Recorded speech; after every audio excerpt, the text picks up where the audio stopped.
नांदुरा शहरात प्रधानमंत्री घरकुल योजनेअंतर्गत 453 घरकुल मंजूर झालेले आहेत। हे घरकुल मंजूर होऊन बराच अवधी लोटला तरी अद्याप घरकुल लाभार्थ्यांच्या खात्यात त्यांचे हप्त्याचे पैसे जमा झाले नाही। याबाबत नगर परिषद नांदुरा येथे यापूर्वीही लेखी निवेदन देण्यात आले होते। त्यानंतर नगर परिषद प्रशासनाने काही लाभार्थ्यांच्या खात्यात हप्त्याने पैसे टाकण्यात आले होते, परंतु यामध्ये अर्धवटच बांधकाम होऊ शकले। त्यानंतर लाभार्थ्यांना अद्यापपर्यंत उर्वरित हप्ता मिळाला नाही। दुसरा हप्ता न मिळाल्यामुळे अर्धवट झालेल्या बांधकामातील पावसामुळे जंग खात आहे। तसेच घरकुल धारकांना भाड्याच्या घरात राहावे लागत आहे। यामुळे सर्वसामान्य जनतेस खूप त्रास सहन करावा लागत आहे। याला सर्वस्वी जबाबदार नगर परिषद नांदुरा प्रशासन आहे, कारण प्रत्येक गरीब कुटुंबाला त्यांच्या गरजेनुसार निवारा, अन्नधान्य, पाणी, वीज या सर्व मूलभूत गरजांचा वापर करण्याचा अधिकार भारतीय संविधानाने दिला आहे। नगर परिषद प्रशासनाकडून नागरिकांवर अन्याय केला जात आहे,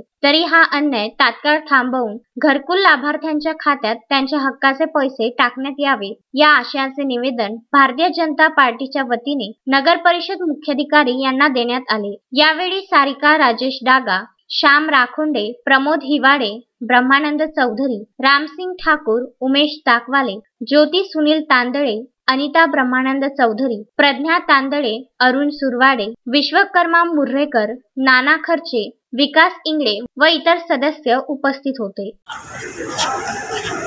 आज भारतीय जनता पार्टी महिला मोर्चाच्या वतीने आम्ही नांदुरा नगर परिषदमध्ये निवेदन दिला आहे।